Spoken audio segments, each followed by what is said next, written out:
આ ગુરુ પૂર્ણિમાના પાવન અવસર પર એક નાટક પ્રસ્તુત કરવા માંગે છે. આ નાટક ગુરુ પ્રત્યેની શ્રદ્ધાનું મહત્વ દર્શાવે છે. એકલવ્યને તેના ગુરુ દ્રોણાચાર્ય પ્રત્યેનું આ શ્રદ્ધા દર્શાવતું નાટક પ્રસ્તુત થઈ રહ્યું છે.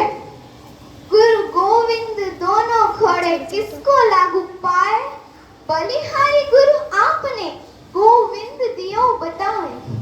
હવે ગુરુ દ્રોણાચાર્ય આશ્રમમાં પ્રવેશ કરી રહ્યા છે.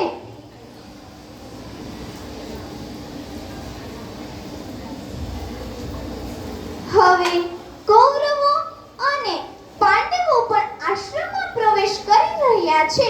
તેમાં પાંડવોમાંથી પહેલો યુધિષ્ઠિર, બીજો ભીમ, ત્રીજો અર્જુન, ચોથો સહદેવ અને પાંચમો નકુલ. અને કૌરવોમાંથી પહેલો દુર્યોધન,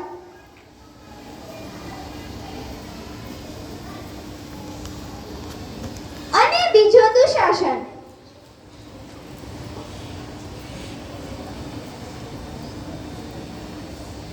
પ્રણામ ગુરુદેવ.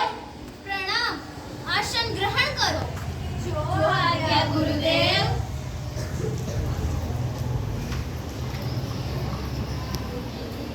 गुरु माता पिता गुरु बंधु सखा तेरे चरणों में स्वामी कोटि प्रणाम. प्रणाम. હવે ગુરુ દ્રોણાચાર્ય પાંડવો અને કૌરવોને પાંચ તત્વો વિશેનું જ્ઞાન આપી રહ્યા છે. આજે આપણે પાંચ તત્વો વિશે અભ્યાસ મેળવવાના છીએ. તો પાંચ તત્વો શું છે? તો પૃથ્વી, જળ, વાયુ, અગ્નિ અને આકાશ. આ છે પ્રકૃતિના પાંચ તત્વો. તો હવે હું તમને પાંચ તત્વો વિશે પ્રશ્ન પૂછીશ. તો પહેલા કુમાર યુધિષ્ઠિર, તું આવ. પ્રણામ ગુરુદેવ. પ્રણામ. આ પાંચ તત્વોની ઉપર કયું તત્વ રહેલું છે? આ પાંચ તત્વોની ઉપર એક તત્વ છે જે આત્મા છે. પ્રણામ. હવે કુમાર અર્જુન, તું. પ્રણામ ગુરુદેવ. પ્રણામ. આકાશ એક એવું તત્વ છે. આકાશ એક એવું તત્વ છે જેમાં પાંચ તત્વો રહેલા છે: જળ, પૃથ્વી, અગ્નિ, વાયુ અને આકાશ. પ્રણામ. હવે કુમાર દુશાસન, તું આવ. પ્રણામ ગુરુદેવ. પ્રણામ. વાયુની ક્રિયામાં કઈ ઉત્પત્તિ આવે છે? વાયુની ક્રિયામાં અગ્નિની ઉત્પત્તિ આવે છે. પ્રણામ ગુરુદેવ. હા અનુકૂળ, બોલ. ગુરુદેવ, શું હું તમને એક પ્રશ્ન પૂછી શકું છું? હા, તું પૂછી શકે છે. પ્રણામ ગુરુદેવ. પ્રણામ.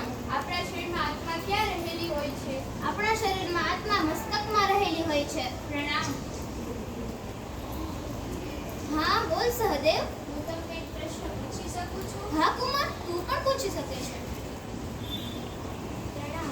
પ્રણામ. આપણા શરીરમાં આત્માના કેટલા પ્રકાર હોય છે? આપણા શરીરમાં આત્માના 3 પ્રકાર હોય છે. પ્રણામ. હવે ગુરુ દ્રોણાચાર્ય પાંડવો અને કૌરવોને ગદા વિશેનું જ્ઞાન આપી રહ્યા છે. તો હવે આજે આપણે ગદાનો અભ્યાસ કરવાના છીએ. તો તેના માટે તમે બધા કુમારો ઊભા થશો.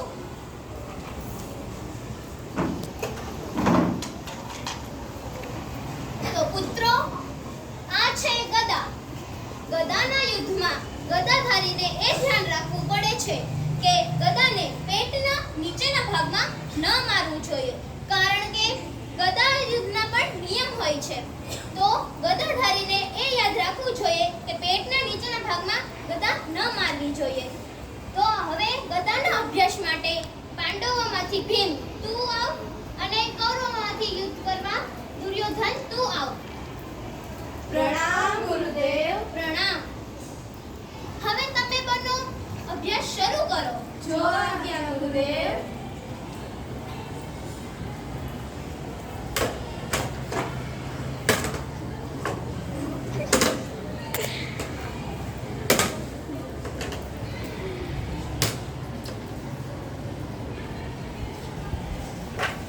પ્રણામ ગુરુદેવ. પ્રણામ.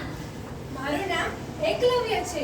હું તમારી પાસે ધનુર્વિદ્યા શીખવા આવ્યો છું. કૃપા કરી મારો સ્વીકાર કરો. હું પાંડવો અને કૌરવોને અભ્યાસ કરાવું છું, તો હું તારો શિષ્ય રૂપે સ્વીકાર કરવા શક્તિમાન નથી, પણ મારા જેવા અનેક ગુરુઓ છે. તું તેની પાસેથી શિક્ષા મેળવી શકે છે. જો આજ્ઞા ગુરુદેવ.